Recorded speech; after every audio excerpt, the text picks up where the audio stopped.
السلام علیکم friends, welcome back to my channel novels کی دنیا۔ تو فرینڈز، ہم اپنے ناول کا نیکسٹ پارٹ سٹارٹ کرتے ہیں۔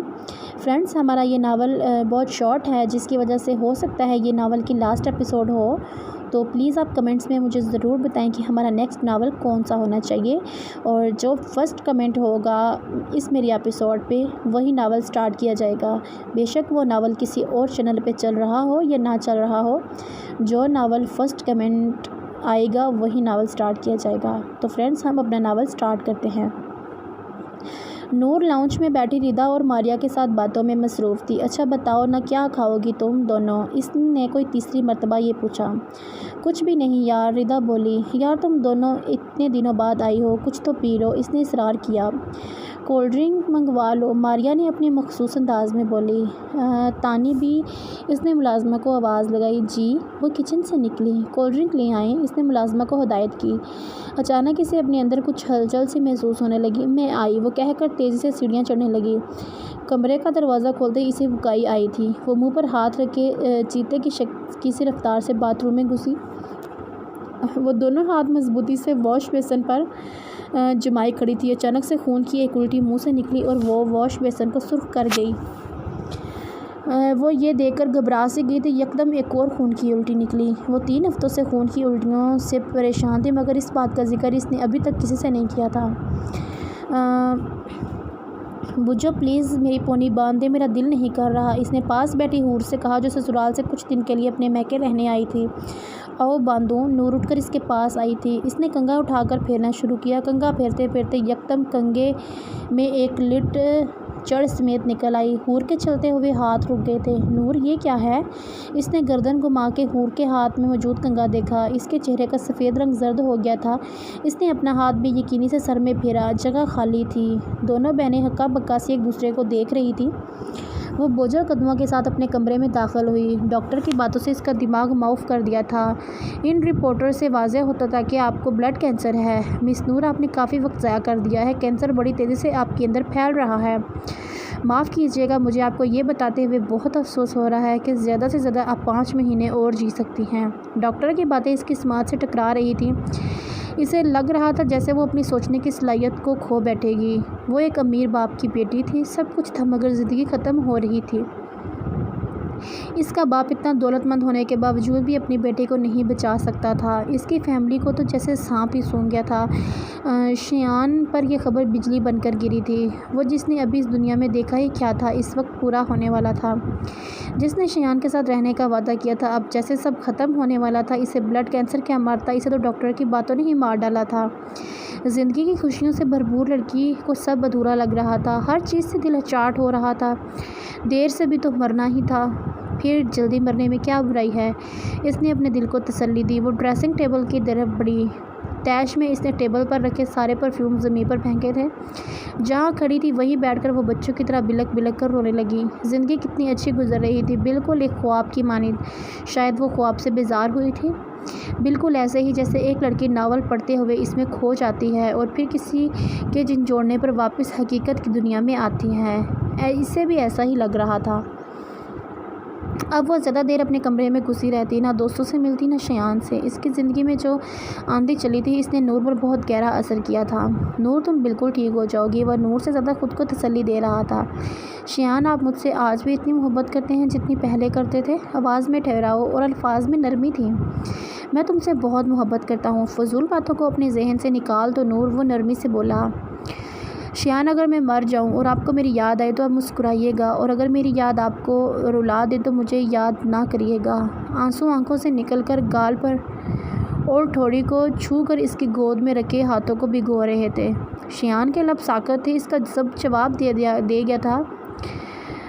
سیل اس پار وہ بے آواز رو رہا تھا۔ دواؤں کے باوجود اس کا کینسر کافی تیزی سے پھیل رہا تھا۔ اس کی بنوئیں، پلکیں اور بال ختم ہو رہے تھے۔ وہ حسین اور دلکش دوشیزہ بدلنے لگی تھی۔ نہیں، وہ بدل نہیں رہی تھی، وہ تو ختم ہو رہی تھی۔ کمرے میں موجود بڑا سا آئینہ اتار دیا گیا تھا، جس میں وہ اپنا آپ دیکھتی تھکتی نہ تھی۔ آج ان کے خاندان میں شادی تھی۔ وہ کبھی پارلر سے تیار نہیں ہوئی تھی، آج بدصورت دکھنے کے خوف سے نامور بیوٹیشین کی کوشش سے تیار ہوئی تھی، وہ بھی اپنی ماں کے کہنے پر۔ اس سب کے باوجود بھی وہ اپنے اپنے آپ کو بدصورت محسوس کر رہی تھی۔ کافی ٹائم بعد اس نے لوگوں میں آنا عجیب لگ رہا تھا۔ اس نے محسوس کیا تھا بہت سی نظریں اس پر ہنس رہی تھیں۔ اب نور کیسی ہے؟ حسن نے خاموش بیٹھے شایان سے پوچھا۔ بہتر ہے، اس نے مختصر جواب دیا۔ شایان تو اسے منگنی ختم کیوں نہیں کر رہا؟ اب تو وہ ایسی نہیں رہی کہ تو اسے شادی کرے۔ حسن قدرے تلخی سے بولا۔ کیوں، اسے کیا ہوا ہے؟ وہ حد سے زیادہ سنجیدہ تھا۔ بلڈ کینسر کی مریضہ ہے وہ۔ اس نے اس کی آنکھوں میں آنکھیں ڈال کر سختی سے کہا۔ فضول باتیں مت کر۔ حسن، تجھے پتہ ہے حسن، سچی محبت انسان کے چہرے سے نہیں، انسان کے دل سے ہوتی ہے، اس کی روح سے ہوتی ہے۔ مگر تم کیا جانو؟ ہم تو اس موڑ پر آ پہنچے ہیں محبت میں جہاں دل کسی اور کو چاہے تو گناہ ہوتا ہے۔ اس کی باتیں حسن کے سر سے گزر رہی تھیں۔ میں اس کے قابل نہیں تھا، مگر وہ مجھ سے سچی محبت کرتی تو اس نے مجھے اپنایا، تو کیا میرا کوئی فرض نہیں؟ وہ ہمیشہ کے لیے سب سے زیادہ حسین رہے گی۔ آئندہ ایسی بات بھول کر بھی مت کرنا۔ وہ انگشت اٹھا کر اسے تنبیہ کر رہا تھا۔ وہ خواب جو اسے مسلسل پریشان کر رہے تھے، اسے اب سب کچھ سمجھ آ رہا تھا۔ اسے اس بھیانک خواب کی تعبیر مل رہی تھی جو جائے نماز پر سر رکھے بلک بلک کر رو رہی تھی۔ میرے مولا، میں نے انجانے میں ایسا کون سا گناہ کر دیا جس کی مجھے سزا مل رہی ہے؟ میرے مالک، اگر مجھ سے ایسا کوئی گناہ سرزد ہو بھی گیا ہے تو پلیز مجھے معاف کر دیں، مجھے اس بیماری سے نجات دے دیں، مجھے پہلے کی طرح کر دیں۔ وہ اپنے رب سے آنسوؤں کے ساتھ التجا کر رہی تھی۔ اچانک اس کی سماعت سے بجتے دروازے کی آواز ٹکرائی۔ اس نے اٹھ کر اپنے آنسو پوچھے اور دھیرے سے دروازہ کھولا۔ نور بی بی، یہ آپ کے لیے ہے۔ ملازم نے تازہ پھولوں کا مہکتا بکٹ اس کی جانب بڑھایا۔ اس نے سوالیہ نگاہوں سے ملازم کو دیکھا، پھر بکٹ تھام کر دروازہ بند کر دیا۔ چند مہینوں پرانی یاد ایک بار پھر تازہ ہوئی تھی۔ وہی پھول، وہی کارڈ۔ اس نے کارڈ نکال کر پڑھنا شروع کیا۔ You are my valentine and I am your valentine. اس کی اب کی بار سطر مکمل لکھی گئی تھی۔ اس نے بکٹ اپنے ناک کے قریب کر کے اس کی خوشبو اپنے اندر اتاری تھی۔ یکدم سیل بجا۔ اس نے لپک کر سیل اٹھایا۔ شایان کا ٹیکسٹ تھا۔ مجھے لگا تمہیں ان کی ضرورت ہے۔ آج ہمت کر کے میں نے تمہیں ایک سچ بتانے جا رہا ہوں۔ پہلے بھی میں ہی پھول بھیجا کرتا تھا اور آج بھی میں نے ہی بھیجے ہیں۔ وہ اپنی سطر بھی مکمل کی ہے کیونکہ جب میں تمہارا ویلنٹائن نہیں تھا سوچا میں میسج پر ہی بتاؤں گا، کیونکہ میں ڈرتا تھا کہیں تم مجھے تھپڑ نہ مار دو۔ وہ بے اختیار مسکرا کے رہ گئی۔ آج کافی ٹائم بعد اس کے لبوں پر مسکراہٹ تھی۔ وقت کا کام ہے گزرنا۔ وہ کب کسی کے لیے رکا ہے؟ وقت گزر رہا تھا، کسی کا ہنس کر تو کسی کا رو کر۔ شادی کے دن قریب آ رہے تھے۔ سب چاہتے تھے شادی کی تاریخ بڑھا دی جائے، لیکن شایان نہیں مان رہا تھا۔ وہ چاہتا تھا اسی تاریخ کو ان کی شادی ہو۔ کمرہ تاریکی میں ڈوبا ہوا تھا۔ وہ زمین پر بیڈ کی پائنتی پر ٹیک لگائے، گھٹنے سینے سے لگائے، منہ گھٹنوں میں دیے بیٹھی تھی۔ چہرہ آنسوؤں سے بھیگا ہوا تھا۔ کچھ دیر بعد اس کی برتھ ڈے لکھنے والی تھی۔ ہر سال وہ اپنی برتھ ڈے بھول جایا کرتی تھی، مگر آج اسے یاد تھی، بس سب بھول گئے تھے۔ وہ وقت کو پیچھے لے جانا چاہتی تھی، بالکل اسی سٹوری کی طرح، مگر یہی تو فرق ہوتا ہے نا سٹوری میں اور ریئل لائف میں۔ وہاں جیسا آپ چاہتے ہیں ویسا ہی ہوتا ہے، سب کچھ آپ کی مرضی کے مطابق۔ جو بھی کچھ ایسا ہی چاہتی تھی۔ وہ چاہتی تھی کوئی معجزہ ہو جائے، جیسے ایک مرض نے اس کی زندگی بدل کر رکھ دی ہے۔ وہ چاہتی تھی اس کی زندگی واپس بدل جائے۔ آج زندگی میں پہلی بار وہ خود کو تنہا محسوس کر رہی تھی۔ کمرے کا دروازہ مسلسل بج رہا تھا۔ وہ بیزاری کے ساتھ اٹھی اور دروازہ کھول کر ایک سائڈ ہوئی۔ کسی نے کیک کا باکس نیچے رکھا اور اسے اٹھانے کا کہہ کر جا چکا تھا۔ اس نے جھک کر کیک اٹھایا اور واپس اپنی جگہ پر آ کر بیٹھ گئی۔ پاس رکھے سیل نے حرکت کی تو اس نے بنا نام پڑے کال ریسیو کر کے سیل کون سے لگایا۔ کیسی ہو؟ شایان نے اپنے آپ کو نارمل رکھتے ہوئے پوچھا۔ پتہ نہیں، وہ قدرے مایوسی سے بولی۔ کیک مل گیا؟ وہ دھیمے سے گویا ہوئی۔ یہ سن کر نور کو کرنٹ سا لگا۔ کیک بھی شایان نے بھیجا تھا؟ ہاں، یک حرفی جواب آیا۔ چلو 12 بجنے والے ہیں، کیک کاٹتے ہیں، اس نے مصنوعی خوشی کے ساتھ کہا۔ ٹھہرو، میں ویڈیو کال کرتا ہوں۔ نہیں کرو ویڈیو کال۔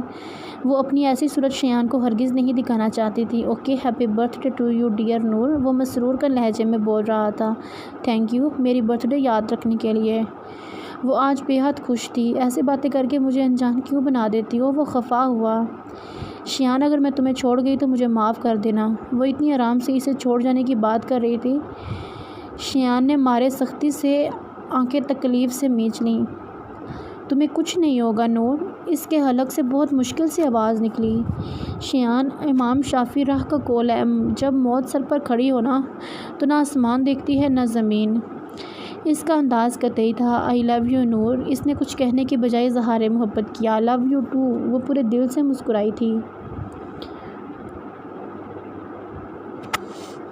ممی میں مر جاؤں گی، وہ تعصب سے بولی۔ نہیں میری جان، تمہیں کچھ نہیں ہوگا، انہوں نے اپنے لہجے کو ہموار رکھتے ہوئے کہا۔ ڈاکٹر نے کہا ہے میں زیادہ سے زیادہ 5 ماہ مزید جی سکتی ہوں، 2 ماہ تو گزر گئے ہیں۔ ممی میں مر جاؤں گی، اس کی آواز رندھا گئی تھی، منہ سے بے ربط جملے ادا ہو رہے تھے۔ میری جان، میری نور، اگر میرے بس میں ہوتا کسی کو عمر لگانا تو میں اپنی عمر تمہیں لگا دیتی۔ فرح بیگم کی آنکھ سے آنسو کا ایک قطرہ ان کی گود میں سر رکھ کر لیٹی نور کے چہرے پر آ گرا۔ خبردار جو آپ میری موت پر روئیں، وہ بیٹھے ہوئے سختی سے بولی۔ ایسی باتیں مت کرو، میرا کلیجہ پھٹ جائے گا۔ وہ رنجیدہ تھی۔ نور ان کے سینے سے آ لگی۔ میں نے کبھی آپ کا دل دکھایا ہو تو مجھے معاف کر دیجیے گا ممی، وہ بھرائی ہوئی آواز میں بول رہی تھی۔ نہیں میری جان، تم تو میری سب سے پیاری بیٹی ہو۔ انہوں نے اس کا آنسوؤں سے بھیگا منہ پر اٹھایا۔ فرح بیگم کی آنکھوں میں آنسو تہر رہے تھے۔ اگلے ہی لمحے وہ ان کے سینے سے لگے بچوں کی طرح رو رہی تھی۔ فرح بیگم بھی سختی سے لبوں پر ہاتھ رکھ کے اپنی آواز دبانے کی صحیح کر رہی تھی۔ سب کے لاکھ سمجھانے کے باوجود شیان نہیں مانا۔ تھوڑی دیر بعد نہایت سادگی سے ان کا نکاح ہونے والا تھا۔ بقول شیان کے رخصتی جب ہی ہوگی جب فرح بیگم چاہیں گی۔ وہ کسی غیر مرئی نقطے پر نظریں مرکوز کیے بیٹھی تھیں۔ تھوڑی دیر بعد تمہارا نکاح ہے، ماریہ اس کے نکاح کا ڈریس بیڈ پر رکھے اس کے پاس آئی۔ میرا نکاح؟ وہ جانتی تھی تو پھر اتنی حیرانگی کا مظاہرہ کیوں کر رہی تھی؟ ہاں نور، تمہارا نکاح، کچھ دیر بعد تم مسز شیان بن جاؤ گی۔ وہ پیار سے اسے دیکھ رہی تھی۔ ماریہ، اگر میں شیان کے ساتھ ہمیشہ رہنے کا وعدہ نہیں نبھا سکی اور اگر میں مر گئی تو وہ بے باکی سے اپنے مرنے کی بات کر رہی تھی۔ ماریہ دم بخود رہ گئی تھی۔ وہ حساس سی لڑکی جو موت سے ڈرتی تھی آج اتنی بے باکی سے اپنے مرنے کی بات کر رہی تھی۔ تم یہ ہر وقت موت کیوں کرنے لگی ہو؟ وہ سنجیدہ تھی۔ ایک موت ہی تو ہے جس کا مجھے اب انتظار ہے، اور تم کہتی ہو میں موت کو یاد ہی نہ کروں؟ اس کی باتیں، اس کا وہ کھویا پن، اس کی نور تو جیسے اس سب میں اپنا وجود کہیں کھو بیٹھی تھی۔ کبھی اس کے بارے میں سوچا ہے جو تم سے عشق کرتا ہے؟ وہ اس کی آنکھوں میں جھانک کر پوچھ رہی تھی۔ ایک وہی تو ہے جسے میں بھولتی نہیں۔ ماریہ، جب انسان کو صبر کرنا آ جائے نا تو انسان آرام سے جی سکتا ہے، وہ پرسکون لہجے میں بولی۔ ایسے وقت میں ہر انسان، ہر رشتے کی اصلیت سامنے آ جاتی ہے، کون کتنا آپ کا ہے۔ میں بہت خوش ہوں یہ دیکھ کر کہ شیان تو مجھ سے محبت نہیں عشق کرتا ہے۔ وہ میرے لیے بہت انمول ہے، میں اسے انمول ہی رکھنا چاہتی ہوں۔ وہ دونوں ہاتھوں میں اپنا چہرہ چھپائے بول رہی تھی۔ سامنے بیٹھی ماریہ کا جواب دے گیا، پلکوں کی بندش کو توڑ کر دامن پر آ گرا۔ ایک آنسو میرے ضبط کی توہین کر گیا، جاؤ کپڑے چینج کر لو۔ ماریہ نے ہاتھ کی پشت سے اپنا گال رگڑ کر آنسو صاف کیے۔ کچھ دیر بعد وہ سرخ مدار فراق اور اس کے ساتھ ہم رنگ چوڑی دار پنجابی میں ملبوس تھی۔ سرخ ہی شیفوں کا دوپٹہ جس کے چاروں طرف کرن لگی ہوئی تھی، اس کے چہرے پر گھونگھٹ تھا۔ ماریہ اس کے برابر پہ بیٹھی ہوئی تھی۔ سامنے صوفے پر شیان، نکاح خواں خالد صاحب اور اقبال صاحب بیٹھے تھے۔ کیا آپ کو شیان اقبال حق مہر 2 لاکھ نکاح قبول ہے؟ نکاح خواہ اب نور سے مخاطب تھے۔ نور کی جانب ایک لمبی خاموشی تھی۔ بولو نا نور، ماریہ نے سرگوشی کی، مگر وہ خاموش تھی۔ شیان اس کا جواب سننے کو بےتاب ہوا۔ فرح بیگم نے اس کا کندھا سلایا تو وہ ہوش میں آئی۔ قبول ہے، اس کی آواز نے شیان کو سکون بخشا تھا۔ وہ دونوں نکاح کے حسیب بندھن میں بندھ چکے تھے۔ وہ آج بے حد خوش تھا۔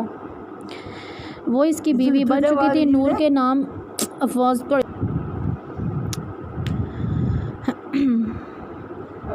وہ آج بے حد خوش تھا۔ وہ اس کی بیوی بن چکی تھی۔ نور کے نام سے شیان کا نام جڑ چکا تھا۔ وہ آج کافی ٹائم بعد اتنا پرسکون اور مطمئن تھا۔ میں تمہیں ہمیشہ خوش رکھوں گا مسز شیان، وہ سب کی باتوں میں مشغول دیکھ کر دھیرے سے بولا۔ زندگی رہی تو پھیکی سی مسکراہٹ اس کے لبوں پر رقصاں تھی۔ وہ بات روم سے نکلی ہی تھی کہ باہر سے آنے والی آوازوں نے اسے ٹھٹکنے پر مجبور کیا تھا۔ وہ دروازے کی پشت سے ٹیک لگائے کھڑی ہو گئی۔ اب باہر کی آوازیں اسے صاف سنائی دینے لگی تھیں۔ مما، مجھے نور آنی سے ملنا ہے۔ وہ حور کے 4 سالہ بیٹے خزیمہ کی آوازیں تھیں جو نور سے بے تحاشا مانوس تھا۔ نہیں، آپ نور سے نہیں مل سکتے، وہ سختی سے بولی۔ میں نے کہا مجھے نور آنی سے ملنا ہے۔ وہ مصر ہوا۔ آپ کو سمجھ نہیں آتی، میں منع کر رہی ہوں نا۔ حور اب اس کو بازوؤں میں پکڑ کر جھنجھوڑ رہی تھی۔ مگر کیوں نہیں مل سکتا؟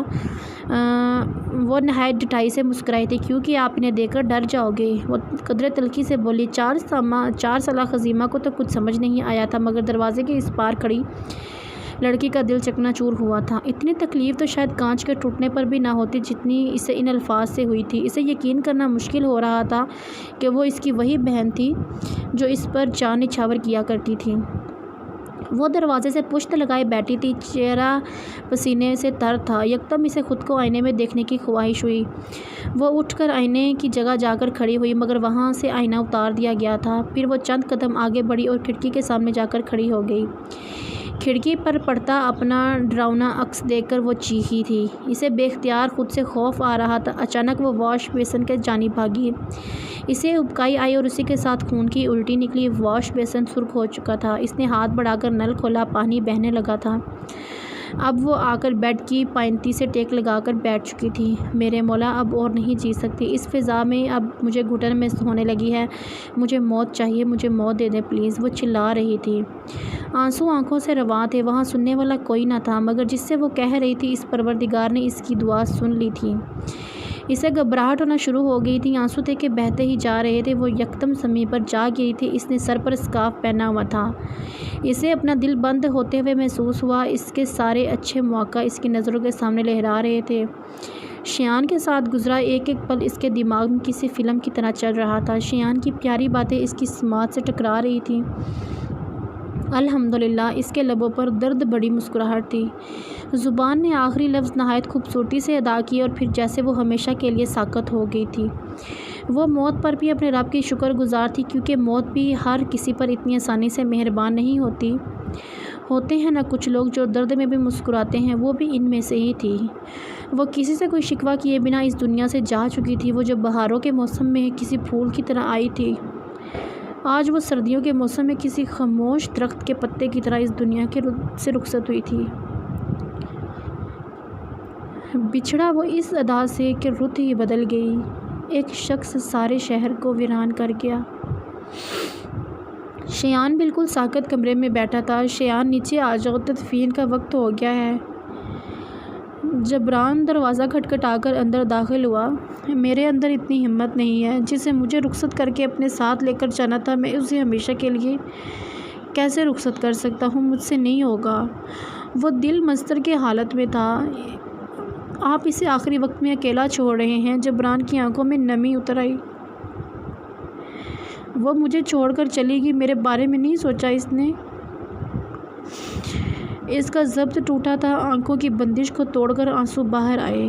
شیان، وہ تکلیف میں تھی۔ اس نے شیان کو اصبر کرایا۔